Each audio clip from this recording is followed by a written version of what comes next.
Hello YouTube, how are we doing? I hope you are doing fantastic and welcome to another video. And we are 21 weeks and 6 days out from my first ever bodybuilding show. Super excited. Fourth week of prep have went really smoothly. I have a bit of tension on my lower back for the past few days, but nothing to be worried about. Trying to stretch it out and get on and off, but yeah, we are trying to work around it. Nothing major. Quick update about my hamstring injury. Feeling better and slowly but steadily. So nothing to complain about whatsoever. Being happy about every day, all experiences, good and bad ones, because this is how it goes. It can't go always positive, you know. Uh, Setbacks, we come back, we stand, and we keep going. Training have been going fantastic recently. Nothing to complain about. Some regression, some progression here and there. It's not stable, but I have been thinking about my potassium intake, and now I'm going to actually start tracking my electrolytes. So I will start measuring how much sodium I'm consuming during the day, and I also will introduce the low salt, which is 60% less sodium, and this 66% is compensated with potassium, which is going to be a really good addition when I take it pre-workout in matters of performance, pump, and I just said performance. So I will try first to measure my salt and then introduce the low salt, because I also want to know where to buy it here, because I never saw it before or never actually checked where I can buy it before. If you live in Budapest, please let me know if you know where to buy the low salt or any potassium salt. Anyway, so to get into today's topic, I would like to share with you how I grew my legs, because a lot of people struggle with growing their lower body because it's more challenging than the upper body to grow. And I always say, if you will be able to bring good legs, you are one of two. A very strong mind person that you can control, or you keep going and pushing yourself while feeling pain during the workout, because we never stop when it's painful. We stop because we cannot perform anymore, or you're a psychopath. So most probably a lot of psychopaths have big legs. Yeah. So this is one thing, is how is your mentality during your training. Second thing is your nutrition. Guys, a lot of people really train really hard and they don't eat enough to fuel their bodies, and this is really frustrating. You need to be eating really well to fuel your body to be able to keep performing and recovering. And recovery, we're gonna talk about it later on, but how people neglect food, or like how many times you spike your muscle protein synthesis during the day. At least you need 4 meals, if not 5. Uh, One thing, it can be addition, but not really a must. As long as you are fulfilling your protein intake during the day, is introducing EAAs during your workout, because you're eating at least 2 hours before leg session, or 2.5 hours, and you have, let's say, minimum 1.5 hour of training, which can add up to 4 hours. And when you get home and eat, it can add up to more 4 to 5 hour plus if you are training for longer, which is a very long period without fueling your body or stimulating your muscle protein synthesis. That's why I consume first intra-workout I have EAs after second or third, or like in the middle of your workout, and I also consume carbohydrates powder, which is cyclic dextrin. Yes, this is the name, I guess. So intra workout carb powder, I use Carb X, and it is really, really efficient, especially when you are in a calorie deficit, as I am right now. And the most underrated thing when it comes to growing your legs or your anybody, like it is the most important thing in your life as a human being, which is sleep and recovery.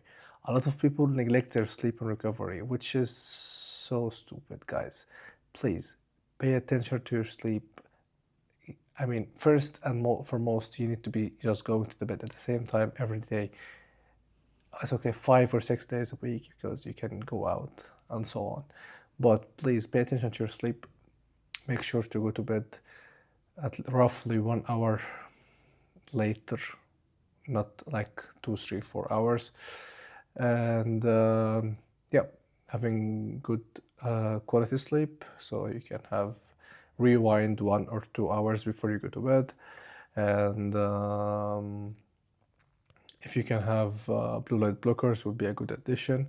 But first, you need to go to bed at the same time. You have to, if you don't take magnesium, I would recommend to take magnesium glycinate because it helps a lot with your sleep and overall recovery also. So now we covered the how you eat, how you train. Now I will dive you to my split and how I train my lower body.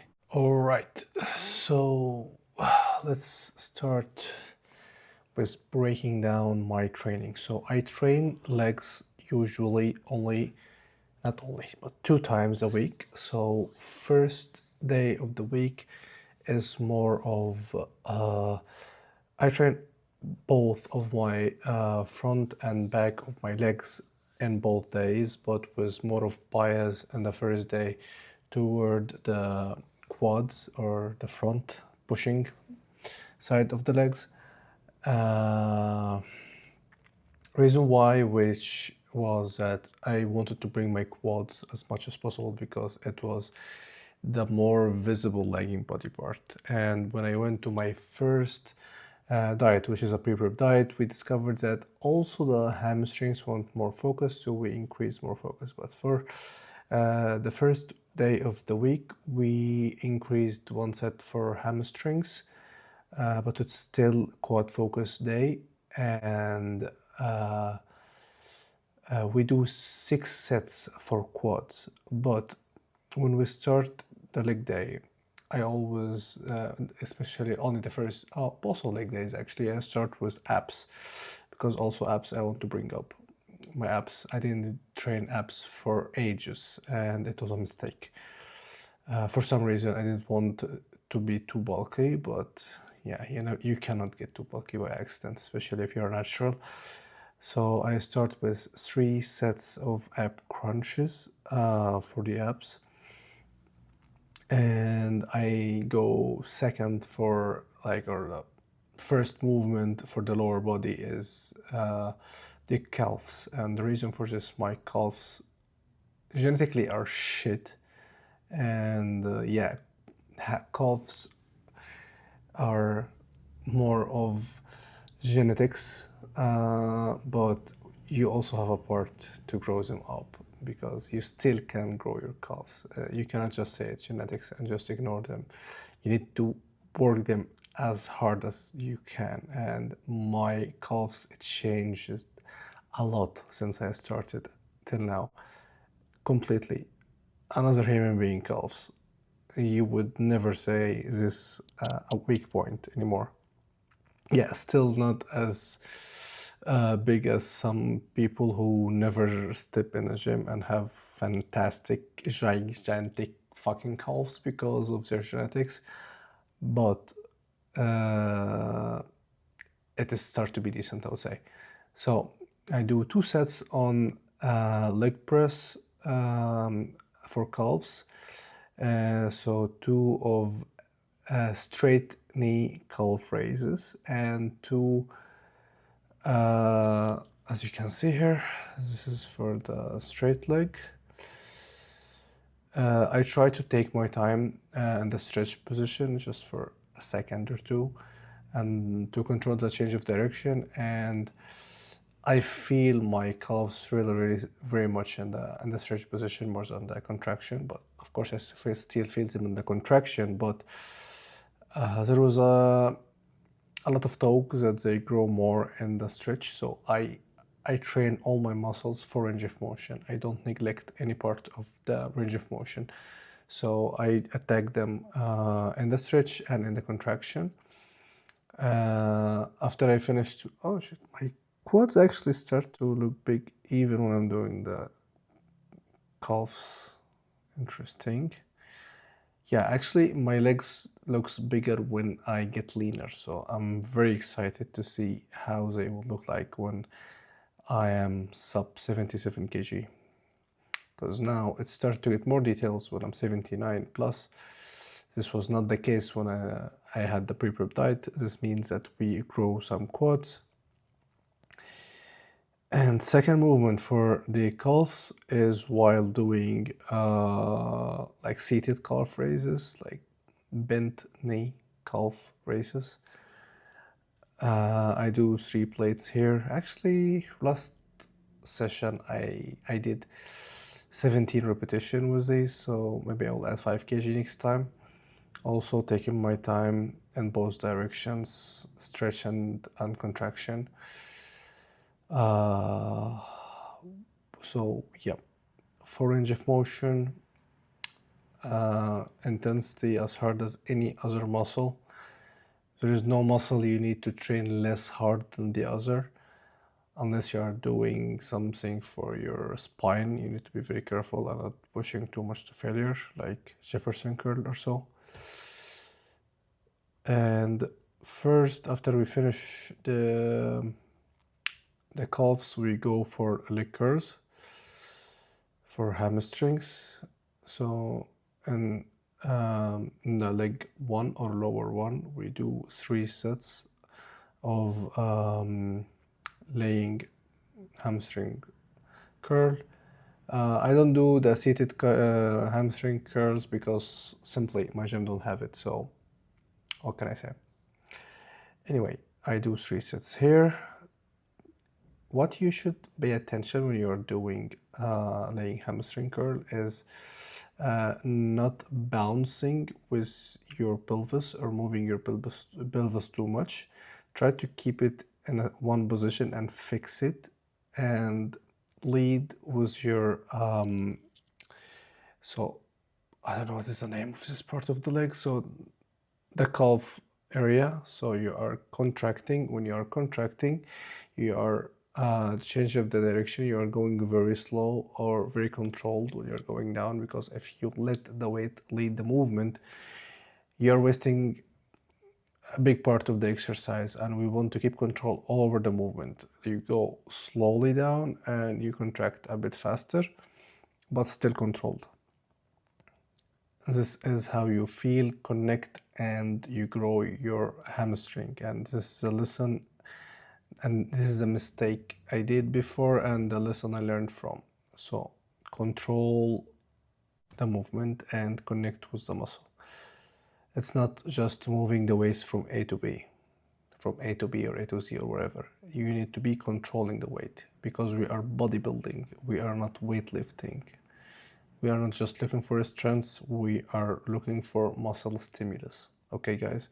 So we go here with next exercise, leg extension. First, quads movement of the day. We pre-exhaust quads.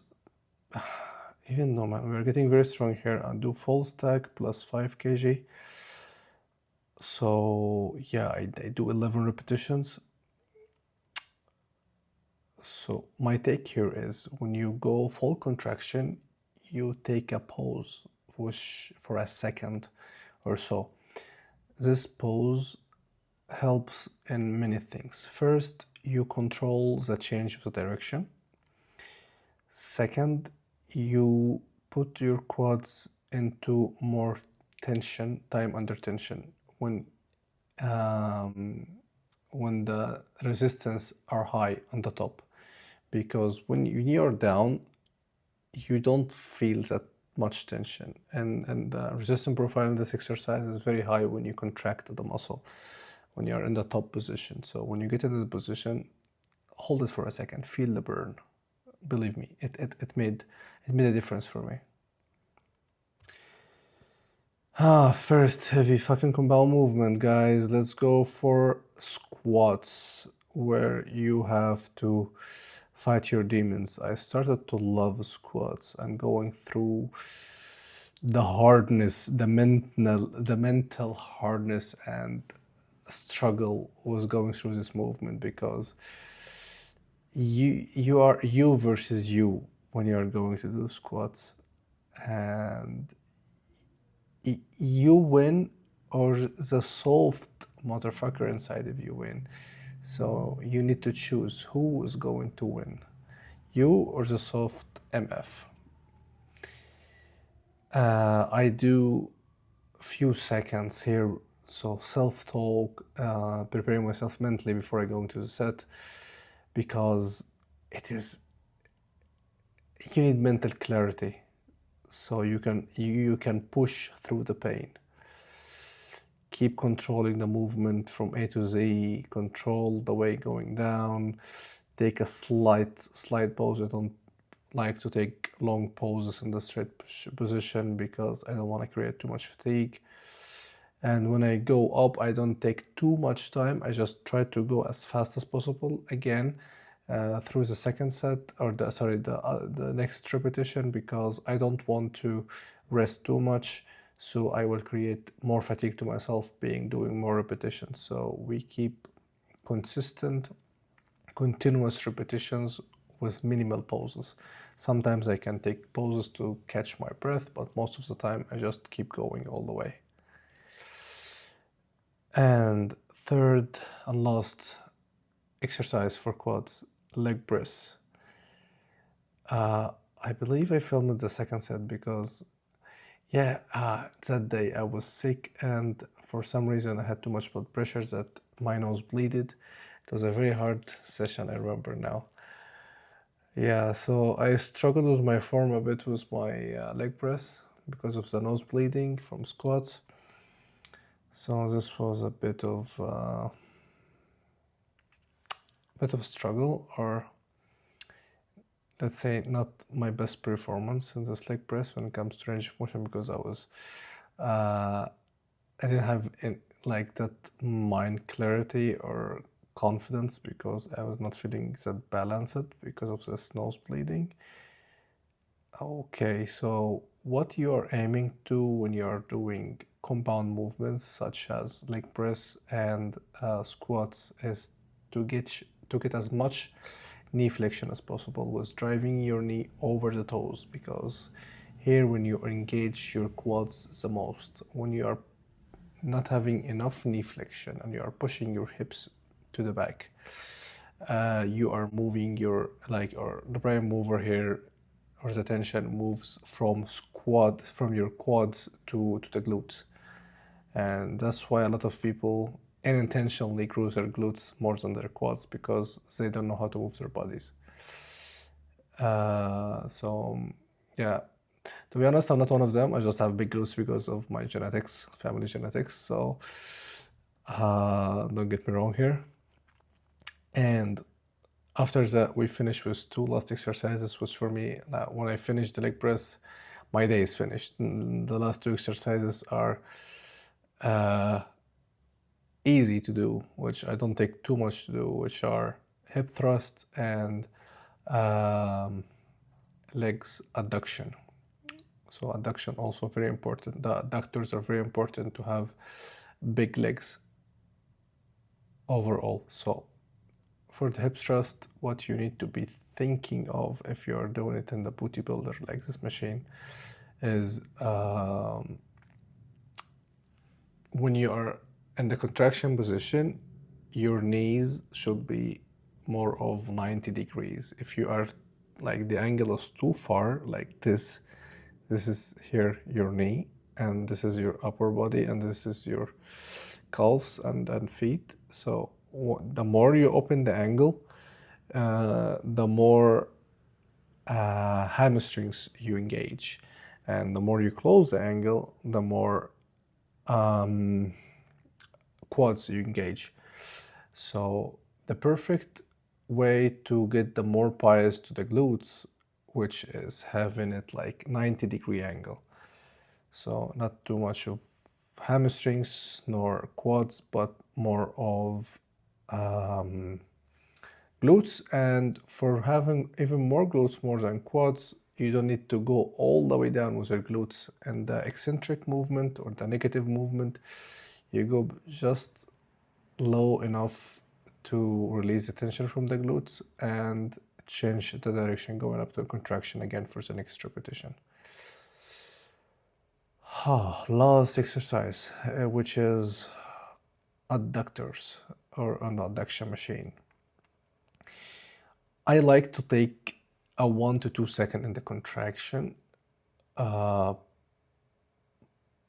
feel more control this way, having 1 second contraction and 1 second in the maximum stretch to control the change of the direction of the movement. And I found this effective with me, and I noticed more growth in the quads.